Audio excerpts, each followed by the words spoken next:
అందరికీ నమస్కారం. ఈరోజు కథ పేరు పరుగు. ఈ కథను రచించిన వారు వరుణ్ పారుపల్లి గారు.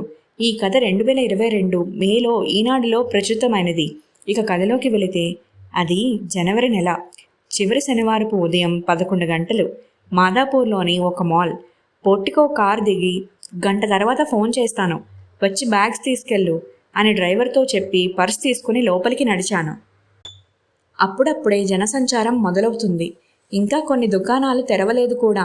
మామూలుగా అయితే నాకు ఇలా మాల్స్ చుట్టూ తిరగడం అస్సలు ఇష్టం ఉండదు. ఏదన్నా బ్రాండ్ స్టోర్కి వెళ్ళి కావలసినవి కొనుక్కొని వచ్చేస్తా. కానీ ఆఖరి నిమిషంలో వచ్చి పడ్డ అమెరికా ట్రిప్ వల్ల ఇప్పుడు షాపింగ్ చేయక తప్పడం లేదు. రేపు రాత్రికే నా ఫ్లైట్. సరిగ్గా గంట సేపట్లో నాకు కావలసిన బట్టలు కొనడం పూర్తయింది. వాటిని తీసుకుని ఫుడ్ కోర్ట్లో కూర్చుని ఒక కాఫీ ఆర్డర్ ఇచ్చాను. కాఫీ రాగానే డ్రైవర్కు ఫోన్ చేస్తా. కాఫీ అయ్యేలోపు వచ్చి బ్యాగ్స్ తీసుకెళ్తాడు అనుకుంటూ అటూ ఇటూ చూస్తుండగా నాకు 2 టేబుల్స్ అవతల కూర్చున్న ఒక ఆమె మీద నా దృష్టి పడింది. ఆమెను ఎక్కడో చూసినట్టుందే. ఎక్కడ చూశానో? నేను ఇంతకు ముందు పనిచేసిన కంపెనీలోనా?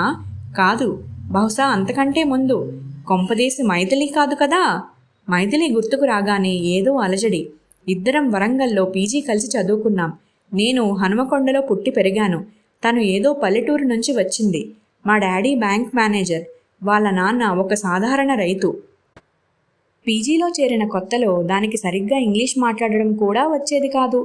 కానీ మొదటి సంవత్సరం అయ్యేసరికి గొంగళి పురుగు సీతాకోక చిలుకగా మారినట్లు ఇంగ్లీష్ భాషలో, కంప్యూటర్ ప్రోగ్రామింగ్లో ఆరితేరిపోయింది. 3వ సెమిస్టర్లో తను మా యూనివర్సిటీ టాపర్గా నిలిచింది. చూస్తుండగానే కాలేజీలో అదొక స్టార్ లాగా ఎదిగిపోయింది. 4వ సెమిస్టర్లో తనని అధిగమించడానికి నేను సెమిస్టర్ మొదటి రోజు నుండే చదవడం మొదలుపెట్టాను. లెక్చరర్స్ దానికి పేపర్ లీక్ చేస్తున్నారేమో అన్న అనుమానంతో పరీక్షలప్పుడు వాళ్ళ హాస్టల్కి వెళ్ళి చదువుకునేదాన్ని. కానీ నేను అనుమానించినట్లు ఏదీ జరగలేదు. మైథిలి తను చదువుకోవడమే కాక తోటివారి సందేహాలు కూడా తీర్చేది. ఎంత పోటీపడి చదివినా చివరకు పరీక్షల్లో నాకు దానికంటే 2 మార్కులు తక్కువే వచ్చేవి. చదివినట్టే కనబడవు, ఇలా ప్రతిసారి నువ్వే టాపర్గా ఎలా వస్తున్నావే అన్న నా ప్రశ్నకు తన నవ్వే సమాధానమయ్యింది. ఆ నవ్వు చూస్తే నాకు పుండు మీద కారం పూసినట్లు అనిపించేది.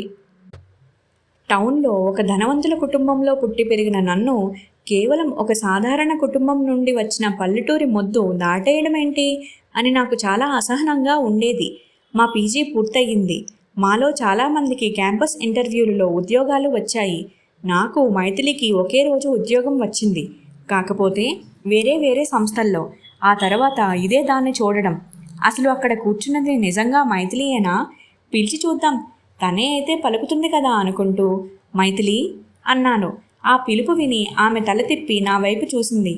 మీరు మైథిలియేనా? వరంగల్ కేయులో పీజీ చేశారా అని అడిగాను.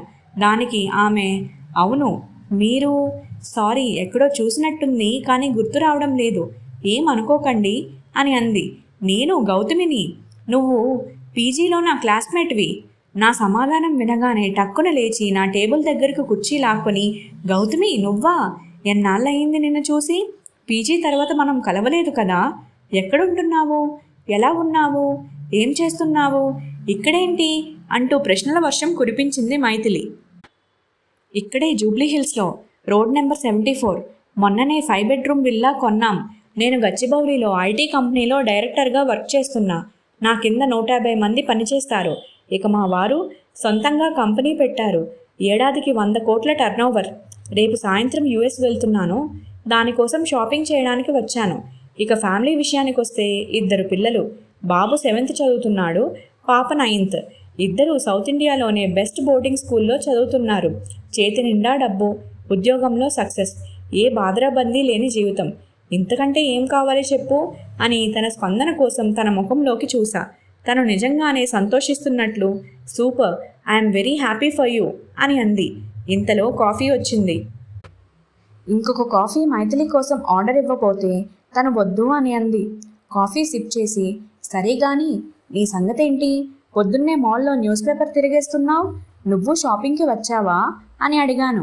లేదు, దగ్గరలో ఉన్న స్కూల్లో పిల్లలకు టాలెంట్ టెస్ట్ ఉంది ఈరోజు. వాళ్ళ ఎగ్జామ్ అయ్యేంత వరకు టైంపాస్ చెయ్యాలి కదా.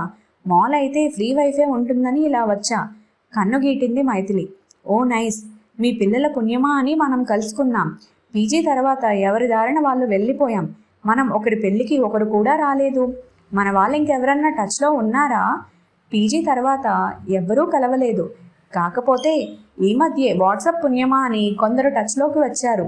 మొదట ముఖాముఖి కలిసింది మాత్రం నిన్నే. నీ నెంబర్ ఇవ్వు, మన క్లాస్ గ్రూప్లో యాడ్ చేస్తా అని నా నెంబర్ తీసుకొని వాట్సాప్ గ్రూప్లోకి నన్ను చేర్చింది. నాకు కుతూహలంగా ఉంది, ది గ్రేట్ ర్యాంకర్ ఇప్పుడు ఏం చేస్తుందా అని. అదే అడిగాను, ఇంకేంటి సంగతులు, నువ్వెక్కడ ఉండేది, ఎక్కడ జాబ్ చేస్తున్నావు? నేను జాబ్ మానేసి 10 ఏళ్ళు అవుతుంది. మా వారు ఒక కన్స్ట్రక్షన్ కంపెనీలో డైరెక్టర్. 2 పిల్లలు, ఒక అమ్మాయి ఒక అబ్బాయి. పాప +2 చదువుతుంది, బాబు 9th. పాపకి బ్యాచిలర్స్కి యూఎస్ వెళ్ళాలని ఉంది. శాట్కి ప్రిపేర్ అవుతుంది. కొండాపూర్లో ఉంటున్నాం. Simple life. ఇదిగో ఇదే మా ఫ్యామిలీ అని ఫోన్ అందించింది మైథిలి. ఫోటోలు చూసి తన ఫోన్ తిరిగేస్తూ, అదేంటే అంత షాక్ ఇచ్చావు, నువ్వు మన బ్యాచ్ టాపర్వి, లెక్చరర్స్కి ఫేవరెట్ స్టూడెంట్వి, అలాంటిది నువ్వు జాబ్ మానేసి ఇంట్లో కూర్చోవడం ఏంటి?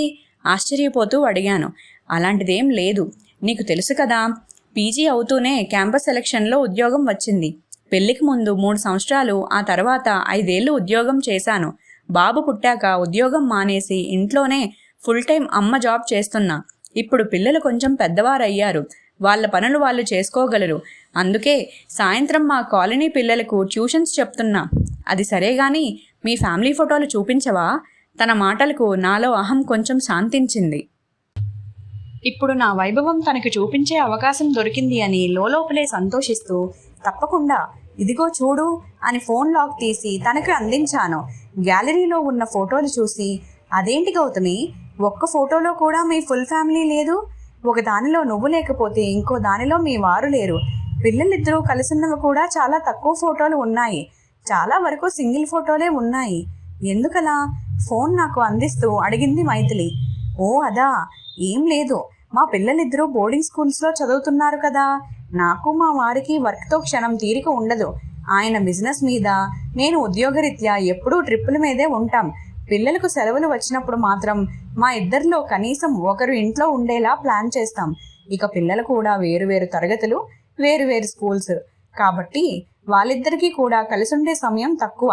అందుకే అన్ని సింగిల్ ఫొటోసే ఉన్నాయి అని అన్నాను.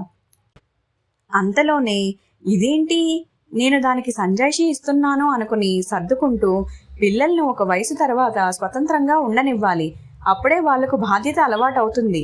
ఈ కాలం పిల్లలు చాలా షార్ప్, వాళ్లకు మనం కూర్చోబెట్టి నేర్పాల్సిన పని లేదు. నన్ను అడిగితే నువ్వు అనవసరంగా జాబ్ మానేశావు, నీ డిగ్రీకి నువ్వు న్యాయం చేయడం లేదు. ఒక్కసారి ఆలోచించు, నువ్వు కూడా జాబ్ చేస్తే నీ జీతము మీ వారి సంపాదన కలిపి మీకు చాలా ఉపయోగపడేది. ఇప్పుడుంటున్న కొండాపూర్లో కాకుండా ఇంకొంచెం మెరుగైన చోట ఇల్లు కొనగలిగేవారు, హాయిగా ప్రపంచమంతా తిరిగి చూసేదానివి. అసలు మీ లైఫే వేరే లెవెల్లో ఉండేది. నీకెప్పుడూ అలా అనిపించలేదా? ఆఖరి వాక్యాలను ఒత్తి పలుకుతూ మైథిలి ముఖంలో భావాలను చదవడానికి ప్రయత్నించాను. దానికి చిరునవ్వు నవ్వి, అఫ్కోర్స్ ఇప్పటి పిల్లలు చాలా షార్ప్, ఒప్పుకుంటాను. కానీ వాళ్లకు ఏది మంచి ఏది చెడు అనే విచక్షణ నేర్పాల్సింది మాత్రం తల్లిదండ్రులే. ఇప్పుడు బాగుపడడానికి ఎన్ని అవకాశాలు ఉన్నాయో, చెడిపోవడానికి అంతకంటే ఎక్కువ దారులు ఉన్నాయి. పిల్లలపై మనం పెట్టగలిగిన అతి ముఖ్యమైన పెట్టుబడి మనం వాళ్ళతో గడపగలిగే సమయం. మనం వాళ్ళను దేశాలు తిప్పకపోయినా, ఆస్తులు సంపాదించి ఇవ్వకపోయినా పర్వాలేదు, వాళ్ళను మంచి వ్యక్తిత్వం ఉన్నవారిలా తీర్చిదిద్దగలిగితే చాలు. అదే మనం వారికిచ్చే నిజమైన ఆస్తి, బదులిచ్చింది మైథిలి.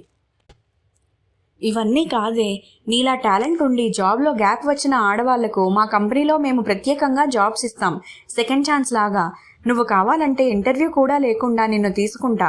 నా ఈమెయిల్ ఐడి నీకు మెసేజ్ చేస్తా, నీ రెజ్యూమ్ నాకు పంపించు అన్నాను. అలా అంటున్నప్పుడు ఉద్యోగాలు ఇచ్చే స్థాయిలో ఉన్నానన్న గర్వం నా గొంతులో పలికింది. లేదు గౌతమి, నీ అభిమానానికి థ్యాంక్స్, కానీ మేము సుఖంగా బతకడానికి సరిపోయేంత మా వారు సంపాదిస్తున్నారు. దేవుడి దయవల్ల కొంత వెనకేశాం. జీవితంలో 0 నుండి మొదలై ఈ స్థాయికి వచ్చాం.